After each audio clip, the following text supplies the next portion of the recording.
Egyptian ഇനമായ chicken ഇനമാണ് Fayoumi അഥവാ Egyptian Fayoumi. കെയ്റോയുടെ തെക്ക് പടിഞ്ഞാറും നൈൽ നദിയുടെ പടിഞ്ഞാറും സ്ഥിതി ചെയ്യുന്ന ഫയോമിൻ്റെ ഗവർണറേറ്റിൽ നിന്നാണ് ഇത് ഉത്ഭവിച്ചത്.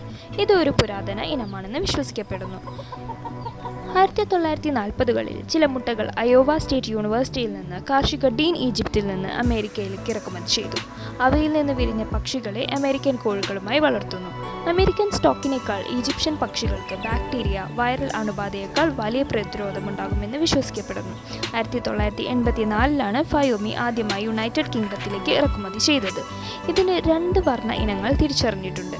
ഒന്ന് വെള്ളി പെൻസിലും 2 സ്വർണ്ണ പെൻസിലും. ഫയോമിക്ക് ഒരൊറ്റ ചീപ്പുണ്ട്. സെറേഷനുകൾ പോലും ഉണ്ട്. ചീപ്പുകൾ, ഇയർലോബുകൾ, വാട്ടലുകൾ എന്നിവ കടും ചുവപ്പാണ്. കണ്ണുകൾ കടും തവിട്ട്, കൊക്ക്, കാൽവിരലുകൾ എന്നിവ കൊമ്പ് നിറമുള്ളവയാണ്. തൂവലിൻ്റെ വർണ്ണരീതി ബെൽജിയൻ ബ്രേക്കിളിനോട് സമാനത കാണിക്കുന്നു. ബാൻഡം ഫയോമി എല്ലാ അർത്ഥത്തിലും സാധാരണ വലിപ്പമുള്ള പക്ഷിയോട് സാമ്യമുള്ളതാണ്.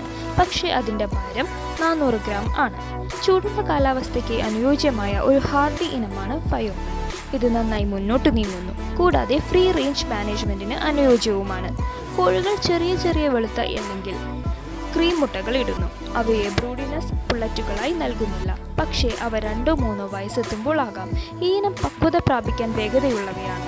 വിരിഞ്ഞ കോഴികൾ 4.5 മാസവും കോക്കറലുകൾ 5-6 ആഴ്ചയോളം വളരുന്നു.